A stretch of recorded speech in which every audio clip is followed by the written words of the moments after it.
Hello, everybody. Delighted to be here. I'm not going to try to convince you that climate change is real. If you don't believe the science, maybe grab me after, maybe not.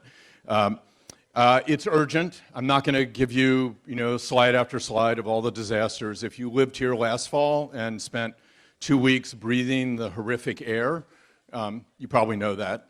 And it's not about 1 billion people, it's about 7.7 going up to 9 or 10 billion people.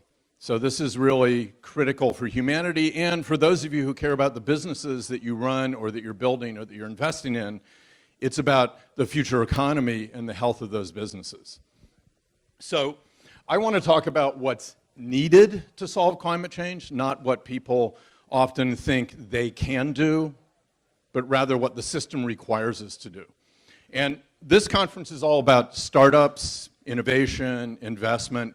Those are vital. I'm going to talk a little bit about those. But without some additional ingredients, they're not going to get us where we need to get fast enough. And so I'm going to issue a call to action to all of you. I don't want your money. I don't want your investment.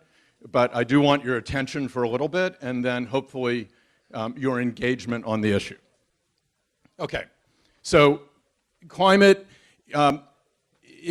as some people said, you can't really argue with physics, so you can argue about what's the right answer, how we should respond, but the physics are terrifying if we keep on the path we're on. It's really about speed and scale, and that's something that should actually be, those should be words that make sense to all of you. You're building a business, often it's about how quickly can you scale? How can you marshal the resources to scale quickly, and so on? But to address the climate problem, we need to scale solutions really fast. So, and that is almost unreadable over here. Maybe you can read it. So I want to start just by saying a tiny bit about who I am and why I'm here, because I'm not here to give the typical talk that most of you would probably give, and that I've given many times in the past. So to paraphrase Admiral James Stockdale, some of you may remember Ross Perot's running mate in '92. Some of you may not remember him, but you may remember the SNL parody of him when he, in the first debate, said, "Who am I and why am I here?" So I've had a long career in academia. I started at MIT, I got my PhD, I taught, I got tenure, I came out here, I lost the return ticket. I worked at Digital. Some of you may remember Digital, since acquired by HP, then that was acquired by Compaq. No, sorry, since acquired by Compaq, then by HP. HP is still around in several incarnations at this point. Then I moved to Akamai, and I was chief architect and then CTO. Then I flipped out about climate change. This was at the end of 2004. I tend to be hypersensitive about some things, I guess, because I flipped out way before many other people did. I was lucky enough to land a job at Google, basically with the charter of figure out what Google can do on climate and clean energy. And I did that for about 6 years, led their clean energy work, and that broadened to sustainability. And then I took a similar job at Facebook, leading their climate and clean energy work. I left there about 1.5 years ago because I felt like I had hit the limit of what I could do from inside a company, even in partnership with other companies. The problem is a system problem. It's not about individual action by individual people or individual companies. It's bigger than that. And companies, until recently, and still not enough, are focused on individual action. Okay, so we've seen lots of innovation in the last decade or 2 or 3 related to climate solutions. And starting with solar, the progress in solar in the last, let's say, 50 years, or 60 years, starting with the space program, has been extraordinary, and just orders of magnitude improvement in cost. Wind, similar improvements in costs. Both are still dropping in price. We have a deflationary environment in electricity costs these days in many areas because solar and wind just keep getting cheaper. Batteries have been improving remarkably fast, and that's why we're now able to actually drive EVs that don't cost $1 million each. And we're starting to see really interesting innovations in materials, in microgrids, and then in more emerging technologies like AI and blockchain and others. And we've seen lots of money go into climate solutions. The amount of money flowing into project finance for solar and wind and now storage, the amount of startup investment that's happened in various things, and the amount of R&D money is really extraordinary. And yet, it's not enough. So for all of the progress, all of the great things that companies like Google and Facebook and Microsoft and Walmart and Target and Marriott and others have done, and all of the investment and all of the innovation, emissions are still going up. And that's a problem, because emissions need to go down quickly. We're not on track to stay below 1.5 degrees C of warming. We're not really on track to stay below 2 on our current trajectory. And if you read the IPCC report, the Intergovernmental Panel on Climate Change, there are a lot of acronyms in the climate world. If you read the report they put out last year, it paints a kind of not great picture for 1.5 degrees. We're already at about 1, and we're seeing major effects. 1.5 is going to be not pretty. 2 degrees is pretty horrible. 3 degrees is catastrophic. So we need to get on a different path. The guidance the IPCC gave us was that by 2030, industrialized economies, US, Europe, entire OECD, needs to decarbonize by 45%. Overall. That's not just electricity, it's everything. It's electricity, it's buildings, it's industry, it's transportation, it's agriculture. Those are the big ones. 45% in the next, basically, decade. That's actually from a 2010 baseline, so since emissions are higher now than 2010, it's more like 50 or 55% from today. That's really daunting. And we need to decarbonize completely by 2050. That seems really bad, but a lot of people, especially in the sort of innovation startup community, tend to think, well, I can innovate and we can probably do this by 2050, because that's 30 years away. And if you're used to thinking in terms of apps and consumer devices, you can scale those globally really fast, especially as we just heard with the internet. You know, an app can basically reach the entire world overnight. That's not true with the kinds of technology we need to deploy to decarbonize our entire economy. It's not going to happen that fast. But maybe by 2030, just by innovating, by 2050, but by 2030, to cut emissions essentially in half, that's not going to be about cool new technologies that magically change the markets. It's going to be about mostly deploying the stuff we have today and improving it, with some new things coming in and beginning to scale to help us hit the 2050 deadline. Okay, so what we have today in the climate world, you can think of as kind of like a two-legged stool or a ladder that we're trying to climb without a wall that it's balanced against. So if you're a world-class acrobat and you've got finance on one leg and technology and innovation on the other, you can scramble up that thing. I've seen acrobats that will balance on a ladder like that and go up it like a spider and come down and do flips. And I was a gymnast in high school. I could never do that kind of stuff. But the world economy can't do that. The question is, what would turn that two-legged ladder into a three-legged ladder that's stable, that we could race up? What would provide the foundation that allows us to just run up it without having to put all of that energy into balancing?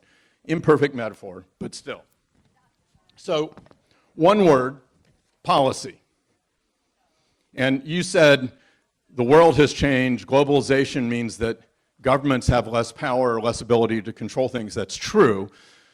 I think the sort of cultural ethos around government has also shifted in the last 40 years, certainly since the era of Reagan and Thatcher, where a lot of people think government's the problem, not the solution, government's too slow. And a lot of that's true. But there are problems where without the collective solutions that we can bring to bear through government, we're just not going to solve them. In particular, with climate, the issue is physics is imposing deadlines, and we're not going to solve them fast enough. So we need market rules. It's another, in this case, another phrase for policy, that phase out the bad stuff, the stuff that emits CO2 and methane and all the other greenhouse gases, and phases in the good. This isn't socialism. This isn't government or societal ownership of the means of production. This is market rules that guide us in directions that actually ensure we end up with a functioning economy and a livable world where we can all thrive. So,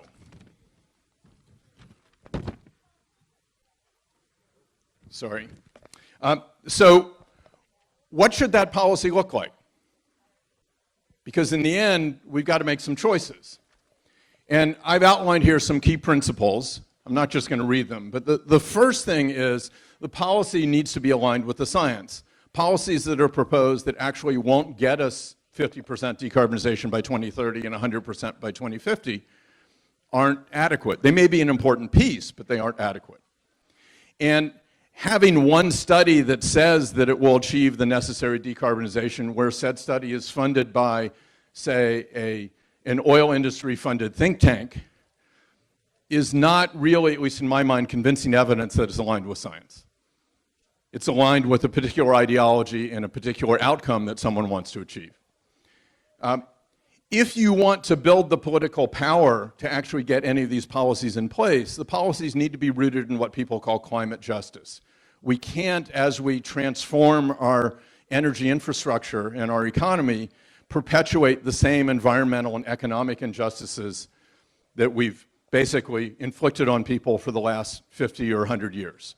That, I think, is going to be essential to build the political power and also to be fair to people.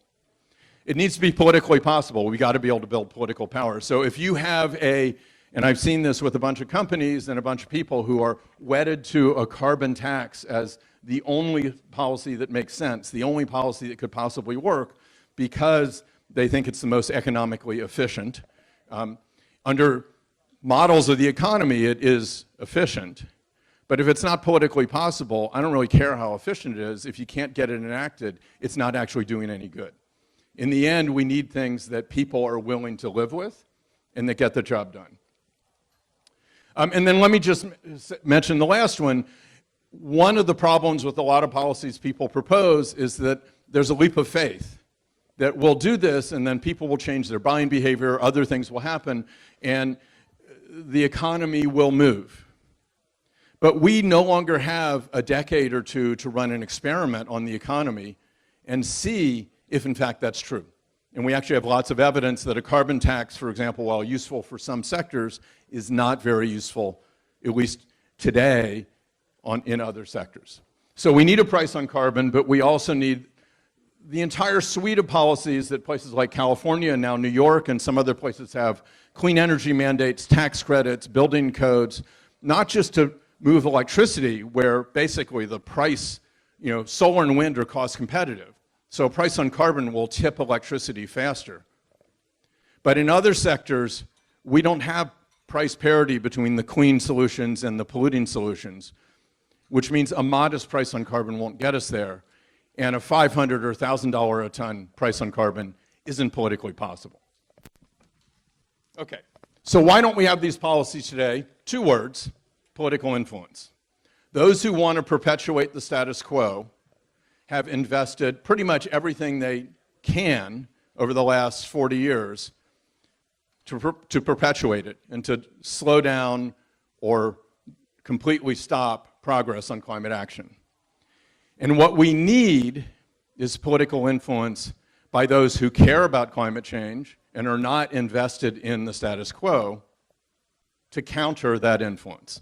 So that means companies, startups, bigger companies, investors, innovators, companies that have nothing to do with energy but are sustainable, that are buying clean energy or in other ways think of themselves as sustainable, companies that want to sell to or hire young people. You may have noticed a couple weeks ago, somewhere between 6 and 8 million young people were in the streets around the world on a strike about climate. If you want to sell to them or hire them, you don't want to be on the wrong side of this issue. So you might not care about the people in Bangladesh who will be flooded or whatever, but if you care about growing your company, then you should care. So silence is not neutrality. Companies often think, well, in political situations, if I don't have to get involved, I don't want to. So I'll be silent, that's neutral. When you have an extreme power influence imbalance like we have on climate, being silent is being complicit. And young people and nonprofits are recognizing that and are beginning to call companies out for it. So it's important to use your voice. All of us, and certainly those with money, those who are building companies and creating jobs, have influence. That influence comes from campaign contributions, it comes from creating jobs in congressional districts, in all sorts of ways that you can convince policymakers that something is a good idea. And as long as most of us stay silent, the status quo is going to win. So my call to action for you is to step up and use your voice everywhere you operate. Use it with policymakers, use it with your peers, use it with the companies you invest in, people you partner with, everybody you can, whenever you can, to help really accelerate climate action. Thank you.